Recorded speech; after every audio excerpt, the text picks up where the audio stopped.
Good afternoon and welcome to Lunchtime Series with me, Kevin Britz, leading the charge with insights, information, and ultimately effective results. If you haven't yet, please like and share and join us on your favorite platform, wherever you find your podcasting. In today's marketing and leadership segment, marketing communications expert and co-host Craig Paisley. Everyone, how are you doing? Great to be chatting today on what is the last show for June 2025. Next week into the second half of the year. Can you believe it? Yeah, someone actually mentioned it on some socials today. That, in 6 months' time, we have Christmas.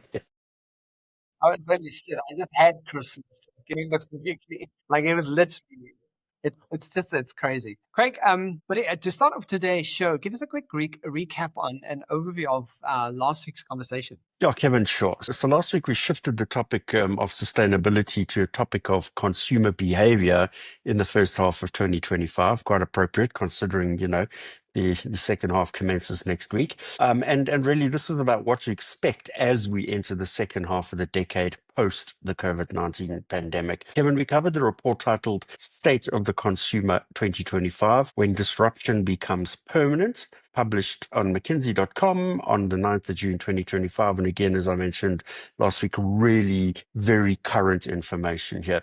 The report noted 5 critical behavioral forces that will shape the retail sector in the years ahead, and that adopting 4 strategic imperatives that are covered will definitely help position organizations for growth into the second half of the decade post the COVID. Just to list, as a recap, I'm going to list those behavioral forces, and I'm going to list the strategic imperatives. So the 5 behavioral forces were noted as follows. Behavior 1 is people are spending more time alone and online.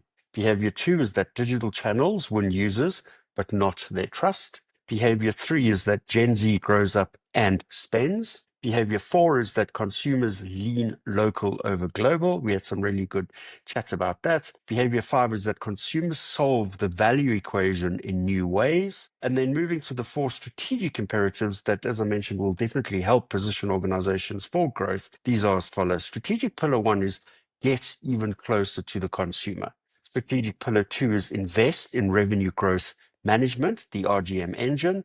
Pillar 3 is tailor the portfolio for growth. And strategic pillar 4 is one that we also sort of got under the skin a bit with, is rewire the tech capabilities. And the closing statements in the report points to the fact that brands actually need to be nimble and adaptive if they intend to remain relevant to consumers, Kevin. And this statement reads as follows. Outcompeting in the years ahead means anticipating the needs of an often unpredictable consumer. Brands that can swiftly adapt to the new realities will be well positioned to grow regardless of the uncertainties ahead. Yeah, it was a fascinating conversation, and I love that it had some of those behaviors that are very relevant. And so, guys, definitely go and check it out on the podcast channel.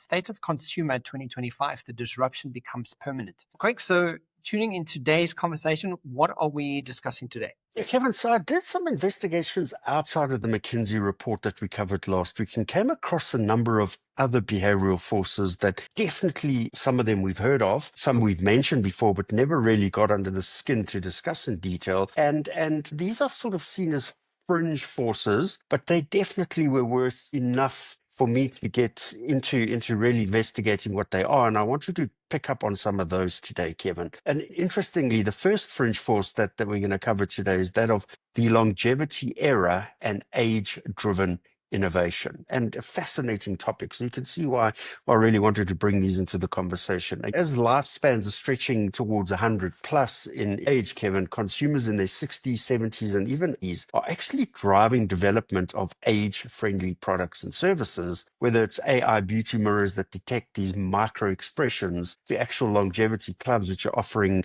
medical diagnostics and neuro wellness, and to quote the line here is, ushering in a multi-generational luxury and health economy. And for our listeners that are interested, Kevin, there are further references to this particular proposition in an article titled "What Impact Will Living Longer Have on the World?" Fascinating article. The article was written by Natasha Scott, Emmy Franco, Hila Straub, and Bella Webb, and was published as recently again as April 2025 to voguebusiness.com. Some interesting cues coming out of that one. But speaking about age, I don't feel 45. I don't know. Do you feel like you're old? Not at all. Not at all. Yeah, because like I remember like as a child when you heard or you were in the presence of someone who's in their 40s, they were considered older. So I think that the perception and the whole, because we are living longer, it feels like I don't feel my age whatsoever. I mean, I might look gray, so my body might not function as well and look as well, but I certainly don't feel my age. So it's interesting to even the neuro wellness and ushering the multi-generational luxury and health economy. I think that's going to be a massive thing in the next, in the future of what's out there for markets to tap into. What I find quite interesting to the point you've just made, Kevin, and when we were younger, there was a very distinct separation of age when we were brought up.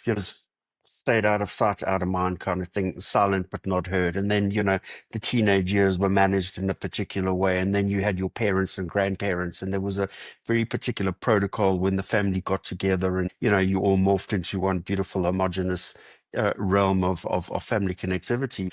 But as we've progressed as a society, those age barriers have sort of disappeared, and we're a collective of society more so than we have been in the past. And I think that's probably also why we don't feel that old, because the younger generations are not distinctly separated into a category of young, middle age, next. I think we're all, there are different behaviors and different points of view in the world, but I think as a collective we're much more amorphous than we have been before. That's just my point of view. But correct to that point, and I think this is why, even this conversation around what marketing and what markets are doing is you have to be realistic to the point that how we are catering for a market, the age difference of compared to apples with apples, it's not apples with apples anymore.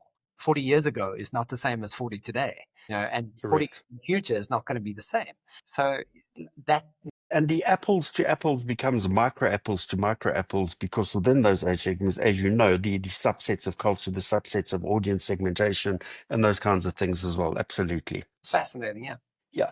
So Kevin, the second fringe force that we're going to just touch on this in today's conversation is titled hashtag NoBuy 25, the intentional pause. Yeah, and here we note that this is a counter trend that is fueled by Gen Z, but it's structured around year-long voluntary restriction on non-essential spending, hence the hashtag NoBuy 2025 element. This isn't just around frugality, Kevin. It's definitely a lifestyle moment, and it's about reconnecting with values, with mental well-being, and resource-conscious living. But what's important to note, though, is that the second fringe force seems somewhat contradictory to behavior 3 that we covered last week, because that was Gen Z grows up and spends. So I did some investigation into the difference between these two statements and discovered that in reality, there is an apparent contradiction between the two concepts, with hashtag NoBuy 2025, the intentional pause, pointing towards frugality and conscious minimalism, and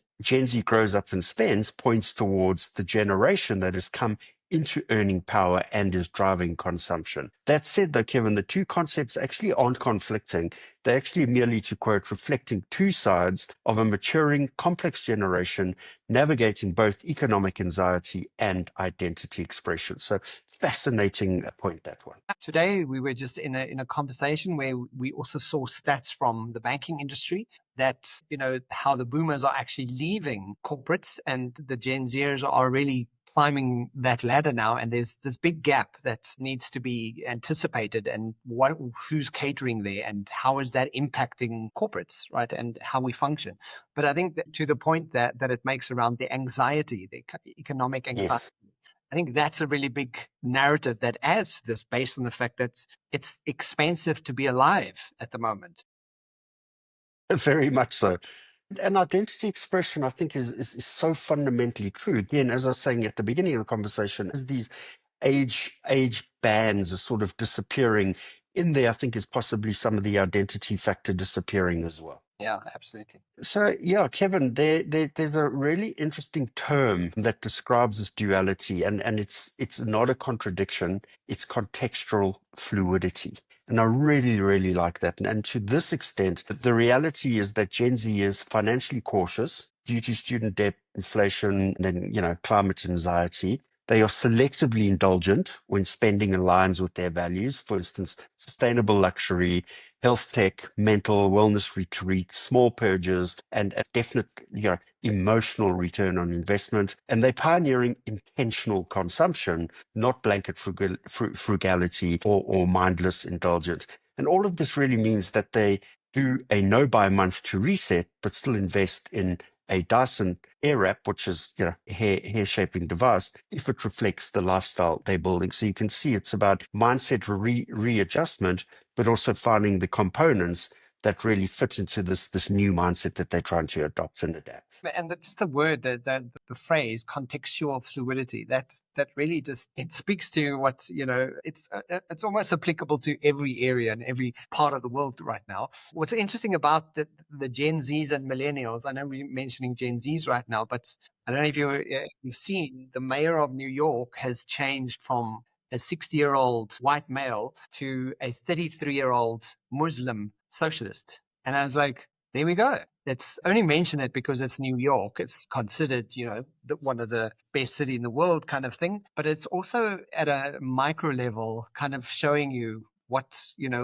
these generations are kind of going, actually, the stuff that we're sitting up with, we just don't want. We want something different. We want something better. And even in terms of how this is impacting conversations and the things you're mentioning here, you can start seeing how these generations they literally are.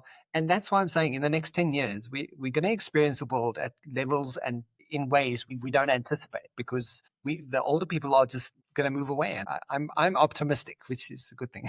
Yeah, absolutely. Absolutely. But what does it really mean for brands? That's a fascinating.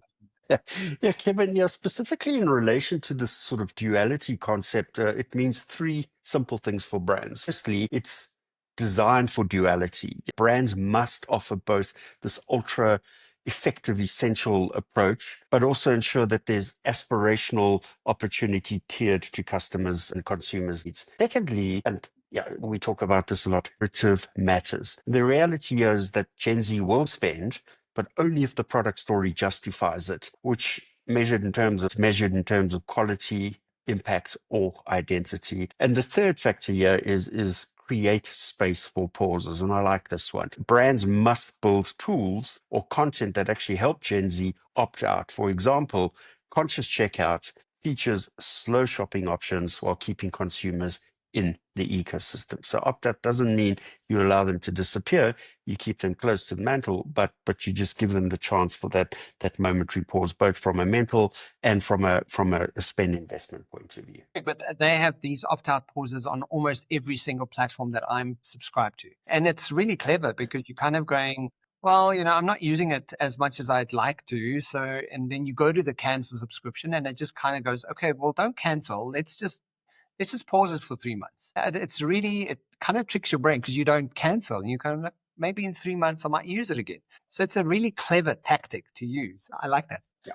Then the third Fringe force, and this is something that really, really stands out, and I had to include it. It's about sober curious and alcohol reassessment. And we have touched on this in the past, but we definitely have not discussed this topic in any detail whatsoever, Kevin. And here we're noting that the younger generations are definitely cutting back or even opting out of alcohol consumption entirely, with a notable rise in alcohol-free cocktails, sober bars, and then on the other side of that, CBD drinks, all coming to the fore. And we even see social rituals placing wellness at the center versus tradition. Kevin, and the brands in the beverage industry really need to consider how this is impacting on their category as the shift goes beyond the health conscious approach. And this shift is definitely cultural, it's social, and in many instances, it is fundamentally economic in nature as well. But I mean, just to that point, Craig, we don't. It's not like we have a wonderful history of how alcohol's really improved our lives. It's a good significant amount of information to say probably shouldn't do. But can you give us some pointers on reasons why the younger generations are making a shift, Craig? Absolutely, Kevin. So my investigations span across a number of sources, and they highlighted the following 7 key reasons or sort of factors that are driving this change, Kevin. So let's take a look at these. The first reason here is mental health over intoxication. And here we note that 1 in 3 Gen Zers say alcohol negatively affects their mental health. They're more likely to prioritize clarity, emotional regularity, and sleep over escapism. This generation grew up in an era where anxiety and depression are openly discussed, and alcohol is often seen as a counterproductive mandate to self-care. Reason two is economic realities and value prioritization. Here we note that alcohol is expensive and definitely becoming more so on an annual basis, especially with rising inflation. Many Gen Zers are choosing to spend their money on experiences, wellness, or travel instead. And the sober curious often view sobriety as an actual investment, Kevin, an investment in productivity, in goals, and in financial health. And this really is an important point for those wanting to excel in their careers. Correct, and maybe our generations and our parents' generations did a really good example of how not to abuse alcohol and how not to do this. So it's beautiful to see that as a generation, they're kind of just doing this. They're making that decision, and no one's forcing that decision. It's kind of going. They're seeing the reality of it, and it's a decision they make for their lifestyle, and that's a really Absolutely. Yeah. brilliant. And it's really encouraging. Lesson three is social rituals. And here we note that drinking is no longer central to socializing, with virtual meetings, parties, wellness brunches, and even creative hobbies replacing this bar culture that everybody talks about. 46% of Gen Zers prefer activities that don't involve alcohol at all, Kevin, like hiking, crafting, gaming. We know the trend around gaming. And there's a new status in saying, I don't drink. Really a powerful statement, and it's linked to discipline and personal clarity. That's a significant amount of people. Substantial. And even the 1 in 3 Gen Zers that you pointed out as well, like it's fantastic, and perhaps it's got something to do with the disconnection of social media to move into activities that don't involve alcohol, like hiking, crafting, gaming. That's fantastic to hear. That that's a whole. It's a point of reference that we don't specifically have, because I'm just thinking about gaming, for example, the enormity of what gaming is to the world Wow. currently. Yes. And Yes. how many people do this? I feel like I'm like losing out at some point, because there's so many people that game, but it's to have this kind of positive effect. I'm sure there might be negativities to gaming, but this to hear versus alcohol is fantastic. I love that. Yeah. So reason four is influencer culture promotes sobriety as aspirational. And these just are such beautiful positive aspects here. And here we note that the likes of TikTok and Instagram are full of creators actually openly sharing sober, curious journeys, dry month challenges, and really focusing on wellness transformation. Hashtags like sober curious, damn Jan, a damp Jan, alcohol free, and hangover free are normalized and even celebrated on these platforms. And popular influencers are actually repositioning sober living as cool, as stylish, and the high performance aspect is linked to that as well, Kevin. Reason five, better booze-free alternatives. And yeah, we note that there's been a surge in alcohol-free innovation with adaptogenic spirits, functional beverages with CBD, nootropics, zero proof wine, and craft beers. And collectively, millennials and Gen Zs now have quality alternatives that replicate the rituals without any of the after effects. And here's a stat you'll appreciate, Kevin. The global non-alcoholic beverage market is expected to surpass 30 billion by the end of this year. Reason six is greater awareness of alcohol's long-term harm. Here we note that unlike previous generations, Gen Zers came of age with access to unfiltered health information, obviously often bypassing government and corporate messaging.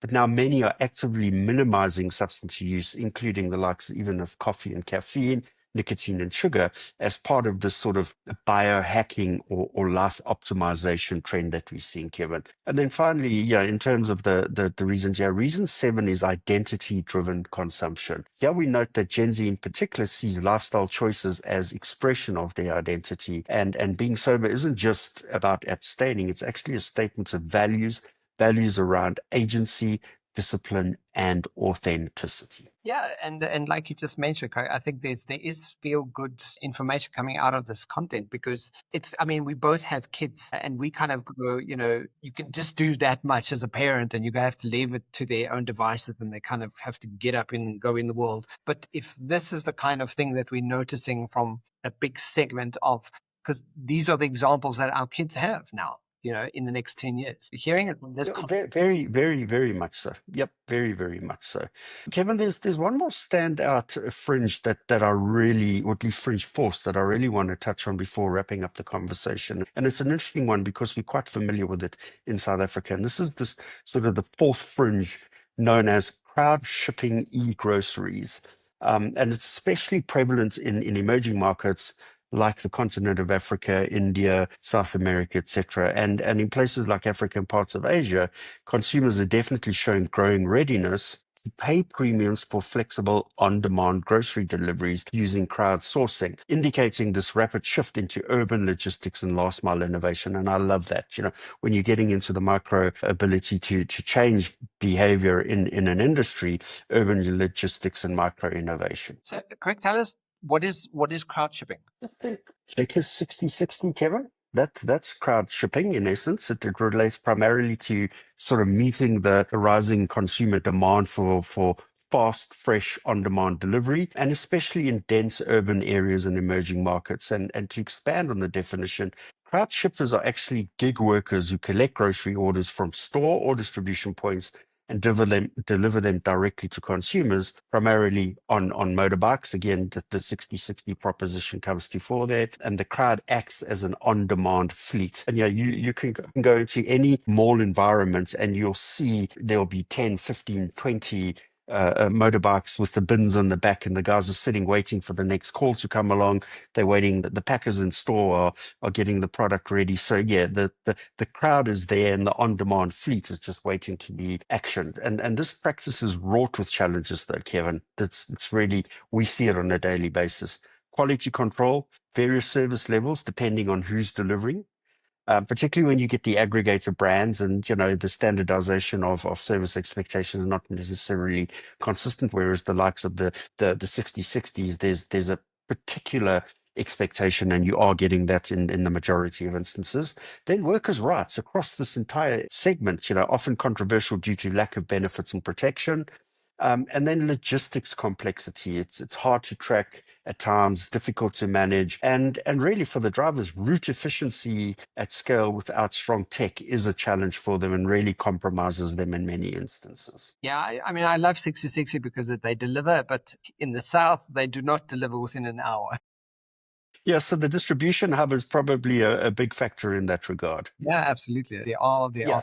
in package, yeah. But yeah, to close from my side, Kevin, I wanna summarize the key trends that really do have a huge impact on product design, brand positioning, and community building strategies. Because it's important for brands to get these right when fighting for consumer attention. And these 6 key trends are noted as follows. Focus on delivering longevity-first product design that appeals to active older adults and intergenerational customers. Is support platforms that enable minimalism, like guided NoBuy content or sober-curious social experiences. Trend 3 is implement and practice ethical AI policies that are transparent and communicated with legitimacy. Trend 4 is provide effective and relevant services for mobile consumers with particular relevance in terms of travel, language, and time zone fluid offerings. Trend 5 is pilot initiatives in emotional support tech, trials of companion bots or therapeutic devices, and really interesting evolving industry that. And finally, trend 6 is innovative last mile partnerships